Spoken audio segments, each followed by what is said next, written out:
മദം പൊട്ടി അട്ടഹസിക്കുകയാണ് ഇപ്പോൾ ഇറാൻ. കരാർ വ്യവസ്ഥ ലംഘിക്കുന്നവരെ വെറുതെ വിടില്ല എന്നുള്ളതാണ് ഇറാൻ പ്രസിഡന്റ് മസൂദ് പെഷഷ്കിയാൻ്റെ പ്രസ്താവന. ഇസ്രായേലിൻ്റെ അകത്ത് തങ്ങൾ നരകം തീർക്കും എന്ന് ഇറാൻ്റെ വിദേശകാര്യമന്ത്രി അബ്ബാസ് അറാഗ്ചി പ്രസ്താവിച്ചു. ഇതോടുകൂടി വഴിമുട്ടി നിൽക്കുന്ന ഒരു സാഹചര്യത്തിലേക്ക് ഇസ്രായേൽ എന്ന് പറയുന്ന രാജ്യം ചരിത്രത്തിലാദ്യമായി മാറിയിരിക്കുകയാണ്. വിഷയം ലെബനാനെ ഇസ്രായേൽ ആക്രമിച്ചു എന്ന് പറഞ്ഞാൽ നിസ്സാരമായിരിക്കുന്ന ആക്രമണമല്ല.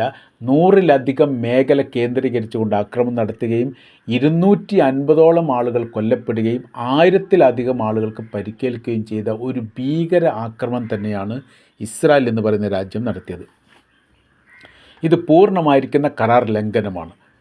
15 വ്യവസ്ഥകൾ ഇറാൻ മുന്നോട്ട് വെച്ചതിൽ 10 വ്യവസ്ഥ മാറ്റി നിർത്തി രണ്ടാം ഘട്ട ചർച്ചയാവാം എന്ന് പറഞ്ഞതാണ് അമേരിക്കയുടെ പ്രസിഡന്റ് ഡൊണാൾഡ് ട്രംപ്. ശേഷിക്കുന്ന 10 വ്യവസ്ഥകൾ അപ്പാടെ അംഗീകരിച്ചുകൊണ്ട് വെടിനിർത്തൽ പ്രഖ്യാപിക്കുകയാണ് എന്ന് ട്രൂത്ത് സോഷ്യലിലൂടെ അമേരിക്കയുടെ പ്രസിഡന്റ് തന്നെയാണ് പ്രസ്താവന ഇറക്കിയത്. നിലവിലെ സാഹചര്യത്തിൽ കരാർ വ്യവസ്ഥകൾ അംഗീകരിക്കുന്നു, അതുമായി ബന്ധപ്പെട്ട് ചർച്ചയാവാം, 14 ദിവസത്തേക്കുള്ള വെടിനിർത്തൽ എന്നുള്ള പ്രസ്താവന പുറത്തു വന്ന് മണിക്കൂറുകൾക്കകം ഇസ്രായേൽ വേട്ട തുടങ്ങി ലെബനാനെതിരെ. ഇത് ഇറാനെ സംബന്ധിച്ചിടത്തോളം ഏറ്റവും കൂടുതൽ പ്രകോപനപരമായിരിക്കുന്ന കാര്യമാണ്. നിരന്തരം കരാർ ലംഘിക്കുന്നവരെ പാഠം പഠിപ്പിക്കും എന്ന് പറഞ്ഞതോടുകൂടി ഇസ്രായേൽ ആകെ അമ്പരന്നു. ഇപ്പോൾ ഇസ്രായേലിൻ്റെ പ്രധാനമന്ത്രിയുടെ ഒരു പ്രസ്താവന പുറത്തു വന്നത് ഹിസ്ബുള്ള ഗ്രൂപ്പുമായിട്ട് വെടിനിർത്തൽ ചർച്ചയാവാം, ഞങ്ങളതിന് തയ്യാറാണ് എന്ന തരത്തിലാണ്. ഹിസ്ബുള്ള ഗ്രൂപ്പ് എന്ന് പറഞ്ഞാൽ ഇസ്രായേലിൻ്റെയും ഈ അമേരിക്കയുടെയും കാഴ്ചപ്പാടിൽ അല്ലെങ്കിൽ പ്രസ്താവനയുടെ അടിസ്ഥാനത്തിൽ ഭീകര സംഘടനയാണ്. അവരുമായിട്ട് ഒരു ഔദ്യോഗികമായിരിക്കുന്ന ഗവൺമെൻറ് പ്രതിനിധി ചർച്ച നടത്തും എന്ന് പറയുന്നത് തന്നെ ഭയപ്പാടിൻ്റെ ഗൗരവം അത്രക്കുണ്ട് എന്നുള്ളതിനാലാണ്. ഇപ്പോഴത്തെ സിറിയയുടെ പ്രസിഡൻറ്റിൻ്റെ സ്ഥിതിയും ഇങ്ങനെ തന്നെയാണ്. അൽ-ഖ്വയ്ദയുടെ നേതാവായിരുന്നു, ഭീകരവാദിയായിരുന്നു, $10 മില്യൺ തലക്ക് ഇനാം പ്രഖ്യാപിച്ച വ്യക്തിയാണ് ഇന്നത്തെ സിറിയയുടെ പ്രസിഡന്റ് അമേരിക്ക കൊണ്ടാക്കിയത്. അപ്പോൾ അവർക്ക് താല്പര്യമുള്ള സമയത്ത് മതവാദിയാക്കുക അല്ലെങ്കിൽ തീവ്രവാദിയായിരിക്കുന്ന വ്യക്തിയെ പിന്നീട് മിതവാദിയാക്കുക എന്നുള്ളത് സർവ്വസാധാരണയായിട്ട് ഇസ്രായേലും അമേരിക്കയും ചെയ്തു കൂട്ടുന്ന പ്രവൃത്തിയാണ്. അതിൻ്റെ ഭാഗമായിട്ടാണ് ഇപ്പോൾ ഹിസ്ബുള്ള ഗ്രൂപ്പുമായിട്ട് ചർച്ചയാവാമെന്ന് പറയുന്നതിന് ഒരുപാട് ഘടകങ്ങളുണ്ട്. പ്രത്യേകിച്ച് വിഷയം എന്ന് പറയുന്നത് രാജ്യത്തിനകത്ത് ഇസ്രായേലിൻ്റെ അകത്ത് വലിയ രീതിയിലുള്ള പ്രക്ഷോഭങ്ങളും സമരങ്ങളും ഇപ്പോൾ നടന്നുകൊണ്ടിരിക്കുകയാണ്. അതോടനുബന്ധിച്ച് ഇറാൻ പറഞ്ഞിരിക്കുന്ന കാര്യം 4-ലധികം നഗരമേഖലകളിൽ നിന്ന് ഇസ്രായേലിലെ ജനങ്ങൾ മാറി നിൽക്കണം, തങ്ങൾ അവിടെ ആക്രമിക്കാൻ പോവുകയാണ് എന്നുള്ളതാണ്. സാറ്റലൈറ്റ് ചിത്രങ്ങൾ, റഷ്യ നൽകുന്ന സാറ്റലൈറ്റ് ചിത്രം കൃത്യമായ രീതിയിൽ പരിശോധിച്ചുകൊണ്ട് ലക്ഷ്യം വെച്ചുകൊണ്ടുള്ള ആക്രമണമാണ് കഴിഞ്ഞ 10-15 ദിവസമായി അല്ലെങ്കിൽ ഒരു മാസത്തോളമായി ഇസ്രായേലിൻ്റെ മേഖല ആക്രമിച്ചത്. 40 ദിവസം കഴിഞ്ഞപ്പോൾ യുദ്ധം തുടങ്ങിയിട്ട് ആദ്യത്തെ 10 ദിവസം കൃത്യമായിരിക്കുന്ന ലക്ഷ്യം കണ്ടിട്ടില്ല എന്നൊരു അഭിപ്രായം ഇറാന് തന്നെ ഉണ്ട്. ഒറ്റപ്പെട്ട രീതിയിലാണ് ആക്രമണം നടത്തിയത്. എന്നാൽ അതിനുശേഷം കൃത്യതയോട് കൂടിയുള്ള ആക്രമണം നടത്തിയത് എന്നുള്ളത് ഇസ്രായേൽ പോലീസ് സ്ഥിരീകരിക്കപ്പെട്ടതാണ്. ഇതിന് സാങ്കേതിക വിദ്യ എവിടെ നിന്ന് കിട്ടി എന്നുള്ളത് അന്വേഷിച്ചതിൻ്റെ അടിസ്ഥാനത്തിലാണ് ഈ റഷ്യയുടെ സാറ്റലൈറ്റ് ചിത്രങ്ങൾ പ്രകാരമാണ് ഈ ആക്രമണം നടത്തുന്നത് എന്ന് ഉക്രൈൻ്റെ ഇൻ്റലിജൻസ് റിപ്പോർട്ടാണ് ഇപ്പോൾ പുറത്തു വന്നത്. വളരെ കൃത്യതയോട് കൂടി പറയുന്നുണ്ട്. 24 മണിക്കൂറും വലിയ രീതിയിലുള്ള നിരീക്ഷണം നടത്തിക്കൊണ്ട് അപ്പപ്പോൾ കിട്ടുന്ന വിവരങ്ങൾ അപ്പപ്പോൾ തന്നെ ഇറാനെ അറിയിക്കുന്നു. ഇറാൻ അതിന് കൃത്യമായ രീതിയിൽ സാങ്കേതിക വിദ്യ ഉപയോഗിച്ചുകൊണ്ട് ആക്രമിക്കുന്നു. അതിന് ആക്രമിക്കാൻ വേണ്ടി മിസൈൽ നൽകാൻ വേണ്ടിയിട്ട് ഈ കൊറിയയുടെ സഹായം കൂടി ഉണ്ട് എന്ന് കൂടി കാണാൻ വേണ്ടി സാധിക്കുന്നു. ഈ തരത്തിലാണ് യഥാർത്ഥത്തിൽ ഇപ്പോൾ അവിടുത്തെ വിഷയകാര്യങ്ങളൊക്കെ നിലനിൽക്കുന്നത്. അപ്പോൾ ഈ ഇസ്രായേൽ ഭയപ്പെട്ടിരിക്കുകയാണ്. ഏത് മേഖല കേന്ദ്രീകരിച്ചുകൊണ്ട് ആക്രമിക്കാൻ എന്നുള്ളതിനെക്കുറിച്ച് ഒരു കാര്യങ്ങളുണ്ട്. സാധാരണഗതിയിൽ സാധാരണക്കാരെ ഒഴിവാക്കിയിട്ടുള്ള ആക്രമണമാണ് ഇറാൻ നടത്താറുള്ളത്. തങ്ങൾ ഇനി അങ്ങനെ ശ്രദ്ധിക്കുന്നില്ല. കാര്യം എന്ന് പറഞ്ഞാൽ തങ്ങളുടെ വിലപ്പെട്ട ജനങ്ങൾ എന്ന് പറയുന്ന വ്യക്തികൾ എന്ന് പറയുന്നത് തങ്ങളുടെ രാജ്യത്തിലെ പൗരന്മാരാണ്.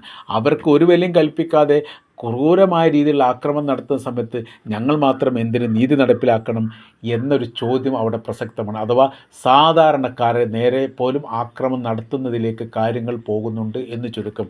അതിൻ്റെ രണ്ടാമത്തെ വേർഷൻ പറയുന്നത് ഇങ്ങനെയാണ്. സർവ്വമേഖല, അതായത് 56ഓളം സെൻറ്ററുകൾ അല്ലെങ്കിൽ മേഖലകൾ അമേരിക്കയുമായിട്ട് ബന്ധപ്പെട്ടതിൻ്റെ ലിസ്റ്റ് ഇറാൻ്റെ കൈവശത്തിൽ കിട്ടിയിട്ടുണ്ട്. ആ ലിസ്റ്റ് പ്രകാരം ഓരോന്നായി വ്യത്യസ്ത മേഖല കേന്ദ്രീകരിച്ചുകൊണ്ടും വ്യത്യസ്ത സൈനികരെ ഉൾക്കൊള്ളിച്ചുകൊണ്ടുള്ള ആക്രമണമാണ് ഉദ്ദേശിക്കുന്നത്. അങ്ങനെ വരുന്ന സമയത്ത് യഥാർത്ഥത്തിൽ മിഡിൽ ഈസ്റ്റിലുള്ള അമേരിക്കയുടെ സൈനിക മേഖല, അതിന് പുറത്തുള്ള മേഖലകളൊക്കെ ഇതിന് ബാധിക്കും. തുർക്കി പോലും ആ ലിസ്റ്റിലുണ്ട് എന്നുള്ളത് ഇതിൻ്റെ ഏറ്റവും വലിയൊരു പ്രത്യേകതയായിട്ടാണ് കണക്ക് കൂട്ടുന്നത്. കാര്യം എന്ന് പറഞ്ഞാൽ തുർക്കിയും ഇറാൻ തമ്മിൽ വലിയ സൗഹൃദ രാജ്യമാണ്. ആ സൗഹൃദമൊന്നും യുദ്ധവുമായിട്ട് ബന്ധപ്പെട്ട് നോക്കേണ്ട കാര്യമില്ല. 2 പ്രാവശ്യം നിലവിൽ തുർക്കിയിലുള്ള അമേരിക്കയുടെ സൈനിക ബേസ് കേന്ദ്രീകരിച്ചുകൊണ്ട് ഇറാൻ ആക്രമിച്ചിട്ടുണ്ട്. അത് ഇനിയും തുടരുമെന്ന് പറയുമ്പോൾ യഥാർത്ഥ തുർക്കിക്കും ഈ കാര്യത്തിൽ വലിയ രീതിയിലുള്ള ഭയാശങ്ക ഉണ്ടായിരിക്കുന്നു എന്നുള്ളതാണ്. ഇസ്രായേലിനെ സംബന്ധിച്ചിടത്തോളം ഇപ്പോൾ അവർ പറയുന്ന, ഇസ്രായേൽ തന്നെ പറയുന്ന, ഇസ്രായേൽ ജനങ്ങൾ പറയുന്ന കാര്യം, ഞങ്ങൾക്ക് സുരക്ഷിതത്വത്തിൽ ഞങ്ങൾ എവിടെ പോകണം?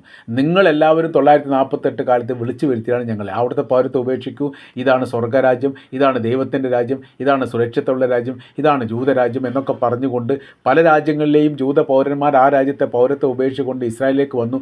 ഇവിടെ ഇപ്പോൾ ഗതിയും പരഗതിയും ഇല്ലാതെ ജീവന് പോലും നിലനിൽക്കാൻ വേണ്ടി പറ്റാത്ത രീതിയിൽ പ്രയാസപ്പെടുന്ന ഒരു സാഹചര്യം വരുന്നു.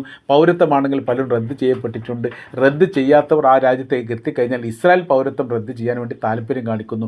ഈ തരത്തിൽ എന്ത് ചെയ്യണമെന്നറിയാതെ വിഷണ്ണമായിരിക്കുന്ന ഒരു ഇസ്രായേലിനെ ചരിത്രത്തിൽ ഇതാദ്യമായിട്ടാണ് കാണുന്നത്. അവർ തെലവീവ് പോലെയുള്ള, ഹൈഫ പോലെയുള്ള തന്ത്രപ്രധാന മേഖലയിൽ നിന്ന് കൂട്ടയോട്ടം നടക്കുന്ന രീതിയിലാണ്, ഒഴിഞ്ഞു മാറുകയാണ്.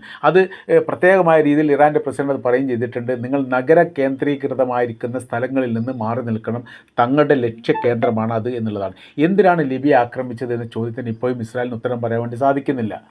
ആക്രമണം എന്ന് പറഞ്ഞാൽ സാധാരണഗതിയിൽ അതിർത്തിയുമായിട്ട് ബന്ധപ്പെട്ട് ഹിസ്ബുള്ള ഗ്രൂപ്പും ഇസ്രായേൽ സൈന്യം ഏറ്റുമുട്ടുന്നുണ്ട്. ജനനിബിഡമായിരിക്കുന്ന പ്രദേശത്തേക്ക് ബോംബാക്രമണം നടത്തിക്കൊണ്ട് നിരപരാധികളെ കൂട്ടക്കൊല ചെയ്തതിൻ്റെ കാരണങ്ങൾ ബോധിപ്പിക്കണമെന്ന് ഇസ്രായേൽ പ്രധാനമന്ത്രി നെതന്യാഹുവിനോട് ഇറാൻ ആവശ്യപ്പെട്ടിട്ടുണ്ട്. ലോകരാജ്യങ്ങൾ ആവശ്യപ്പെട്ടത് ഇതേ നിലപാട് തന്നെയാണ്. അപ്പോൾ ഇതിന് പകരം നൽകാത്ത രീതിയിൽ ഒരിക്കൽ പോലും ഇസ്രായേൽ എന്ന് പറയുന്ന രാജ്യത്തെ പരാജയപ്പെടുത്താൻ വേണ്ടി സാധിക്കില്ല. നിർദ്ദേശങ്ങൾ, ഉപദേശങ്ങൾ, അപേക്ഷകൾ, ഈ ചർച്ചകൾ, കരാർ വ്യവസ്ഥ, ഇതൊന്നും ഇസ്രായേൽ എന്ന് പറയുന്ന രാജ്യവുമായിട്ട് ഉണ്ടാക്കിക്കൊണ്ട് കാര്യമില്ല. ചരിത്രത്തിൽ പൗരാണിക കാലത്ത് തന്നെ ചതിയന്മാരാണ്, വഞ്ചകരാണ്, അവർ കരാർ ലംഘിക്കുന്നവരാണ്. അത് വേദഗ്രന്ഥത്തിലും വിശുദ്ധ ഗ്രന്ഥങ്ങളിലെല്ലാം കൃത്യമായ രീതിയിൽ പരാമർശിക്കപ്പെട്ടിട്ടുണ്ട്. അവർ ചതിക്കും, അവർ ചതിയന്മാരാണ്. അവർ ശ്രദ്ധിക്കണം, അവർ സൂക്ഷിക്കണം, അവരുമായിട്ട് ഇടപാട് നടത്തുന്നത് ശ്രദ്ധിക്കണം. അവർ വളരെ ലോലമായ രീതിയിലും ലളിതമായ രീതിയിലും നിങ്ങൾ ആകർഷിക്കുന്ന തരത്തിലുള്ള സംവിധാനങ്ങൾ ഒരുക്കാൻ വളരെ എളുപ്പത്തിൽ സാധിക്കും. പല അറേബ്യൻ രാജ്യങ്ങളിലൊക്കെ ഇസ്രായേൽ കടന്നുകൂടുന്നത് അങ്ങനെയാണ്. അവർക്ക് താല്പര്യമുള്ളതിനപ്പുറമുള്ള എല്ലാവിധ സഹായങ്ങളും, കാര്യമെന്ന് പറഞ്ഞാൽ അവർക്ക് നിഷിദ്ധമാക്കപ്പെട്ടത് എന്നൊരു പ്രവൃത്തിയില്ല. ഏതും അവർക്ക് അനുവദനീയമാണ്. കാര്യം അവർ ദൈവത്തിൻ്റെ സ്വന്തം മക്കളായിട്ടാണ് അവർ കാണുന്നത്.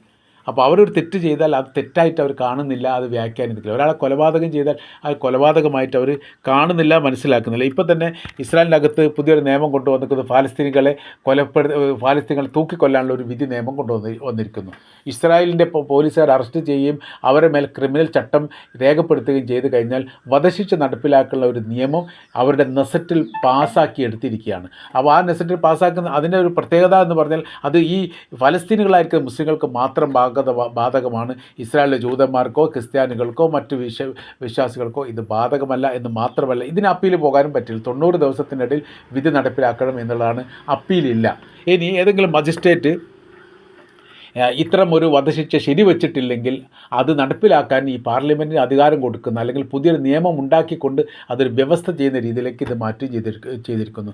അതിൽ നിന്ന് നമുക്ക് മനസ്സിലാക്കാൻ വേണ്ടി പറ്റുന്നത് ഇവരെ മാത്രം ലക്ഷ്യം വെച്ചുകൊണ്ട് ആ പ്രവർത്തിക്കുക. കാര്യം എന്ന് പറയുന്നത് ഏത് തരത്തിലുള്ള ക്രൂരത ചെയ്യാനും അവർക്ക് ദൈവം അനുവാദം നൽകിയിരിക്കുന്നു എന്ന് വിശ്വസിക്കുന്ന മൂഢന്മാരായിരിക്കുന്ന വിഡ്ഢികളാണ് യഥാർത്ഥത്തിൽ ഇസ്രായേലർ എന്ന് പറയുന്നത്. അതുകൊണ്ടാണ് ഈ പ്രവർത്തികളൊക്കെ ചെയ്യുന്നത്. അതിന് ഇറാൻ പറയുന്ന ഭാഷ ഇങ്ങനെയാണ്: അവരോട് നിർദ്ദേശങ്ങളോ ഉപദേശങ്ങളോ പറഞ്ഞതുകൊണ്ട് കാര്യമില്ല, നമ്മളോട് പോത്തിനോട് ഉപദേശം തേടിയിട്ട് എന്ത് കാര്യം, ഉപദേശം പറഞ്ഞിട്ട് എന്ത് കാര്യം എന്നതിന് തുല്യം തന്നെയാണ്. അതൊരിക്കലും അംഗീകരിക്കില്ല.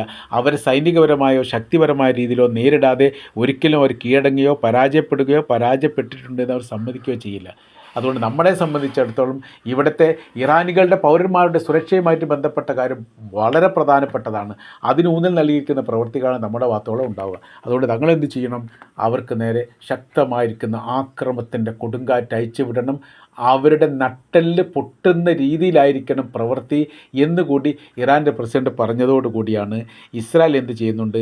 ഹിസ്ബുള്ള ഗ്രൂപ്പുമായിട്ട് വെടിനിർത്തൽ ചർച്ചയുമായി ബന്ധപ്പെട്ട കാര്യത്തിലേക്ക് പ്രവേശിക്കാൻ വേണ്ടി താല്പര്യം കാണിക്കുന്നു. അവർ ആ കാര്യം പറഞ്ഞിട്ടുണ്ട്. എന്നാൽ ഹിസ്ബുള്ള ഗ്രൂപ്പ് ഈ വിഷയമായിട്ട് ബന്ധപ്പെട്ട് യാതൊരു പ്രതികരണം നടത്തിയിട്ടില്ല. പ്രയാസകരമായിരിക്കുന്ന സാഹചര്യം ലെബനാൻ ഉണ്ടായ സമയത്ത് ഇറാനോട് സഹായം ചോദിച്ചു എന്നുള്ളതും തീർച്ചയായിട്ടും ഞങ്ങൾ സഹായിക്കുമെന്നുള്ള മറുപടി ഇറാൻ്റെ ഭാഗത്ത് ഉണ്ടായതോടുകൂടി ഇതൊരു മറ്റ് തലത്തിലേക്കാണ്. ലോകരാജ്യങ്ങൾക്കിടയിൽ ഇറാൻ എന്ന് പറയുന്ന രാജ്യം ഒരു സാമ്രാജ്യത്തിൻ്റെ വേഷം ധരിക്കുന്ന രീതിയിലേക്ക് എത്തിയിരിക്കുന്നു.